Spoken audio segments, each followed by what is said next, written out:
Hello दोस्तों, मेरा नाम प्रियंका है और मेरी क्लास में आप सभी का स्वागत है। आज की क्लास में हम मध्यकालीन भारत का 5th चैप्टर 16वीं सदी के धार्मिक आंदोलन भक्ति आंदोलन इस टॉपिक को कवर करेंगे।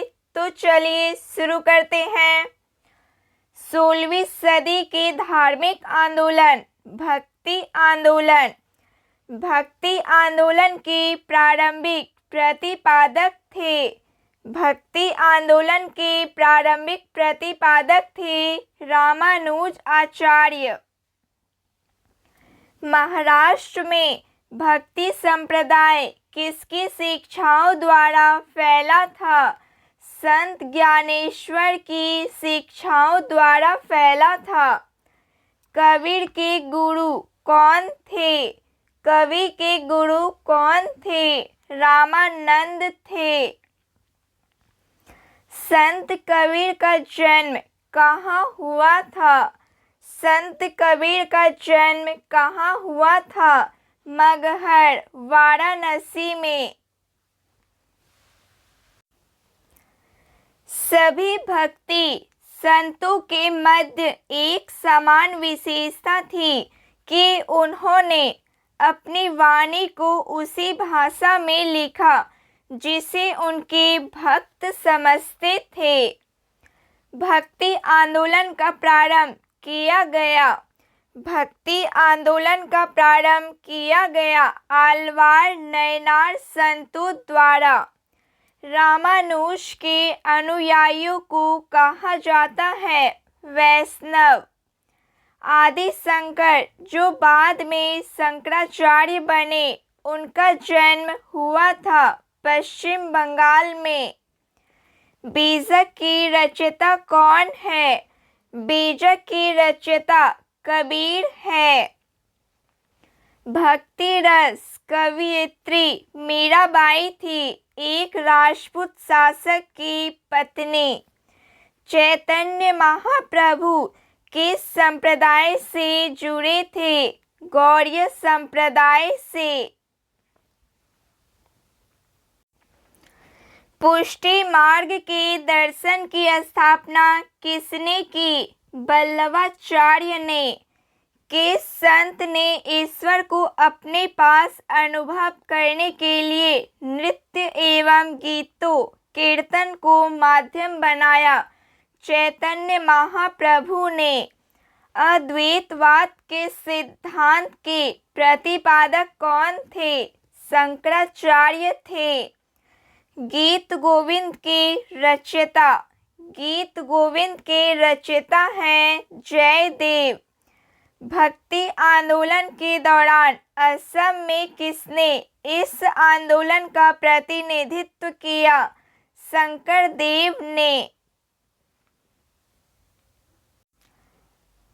गीत गोविंद के रचयिता हैं जयदेव। भक्ति आंदोलन के दौरान असम में किसने इस आंदोलन का प्रतिनिधित्व किया? शंकरदेव ने। गुरु नानक का धर्म उपदेश है मानव बंधुत्व का।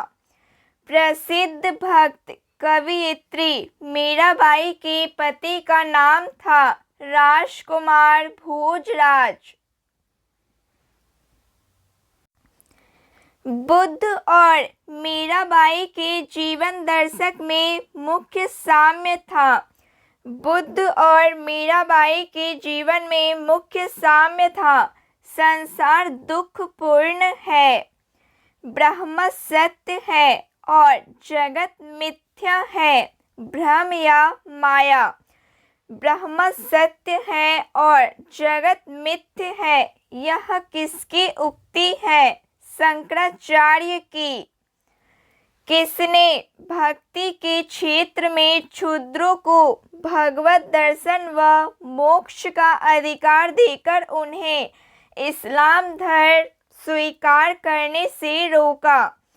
किसने भक्ति के क्षेत्र में क्षुद्रों को भगवत दर्शन व मोक्ष का अधिकार देकर उन्हें इस्लाम धर्म स्वीकार करने से रोका? रामानुजाचार्य ने।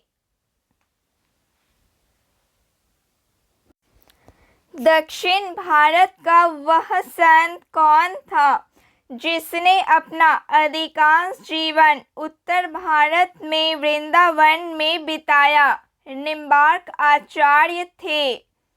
भक्त तुकाराम कौन से मुगल सम्राट के समकालीन थे? जहांगीर के। किस भक्ति संत ने अपने संदेश के प्रचार के लिए सबसे पहले हिंदी का प्रयोग किया? रामानंद ने। रैदास किसके शिष्य थे? रैदास किसके शिष्य थे? रामानंद के। किस गुरु ने पंजाबी भाषा के लिए गुरुमुखी लिपि की शुरुआत की? गुरु रामदास ने। गुरु नानक का जन्म 1469 ईस्वी में कहाँ हुआ था? तलवंडी ननकाना में। सिख एवं सिख धर्म का संस्थापक किसे माना जाता है? गुरु नानक को। चैतन्य महाप्रभु का जन्म स्थल है नदिया नवद्वीप। शिवाजी के आध्यात्मिक गुरु कौन थे? शंकर देव। भक्ति आंदोलन की दो मुख्य धाराएं कौन सी थी? निर्गुण तथा सगुण धाराएं। निर्गुण परस्परा के सर्वाधिक प्रसिद्ध व लोकप्रिय संत कौन थे? कबीर और नानक थे।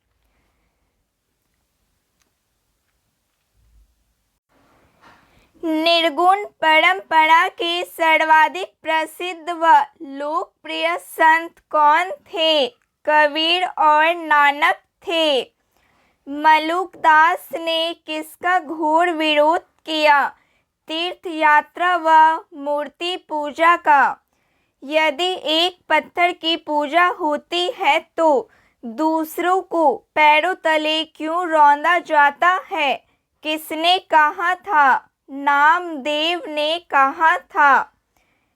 ईश्वर पूजा हेतु गोदावरी नदी से लाए पवित्र जल को किसने एक प्यासे गधे को पिला दिया था? एक नाथ ने। गुरु शंकराचार्य किस मत के प्रवर्तक थे? अद्वैतवाद के।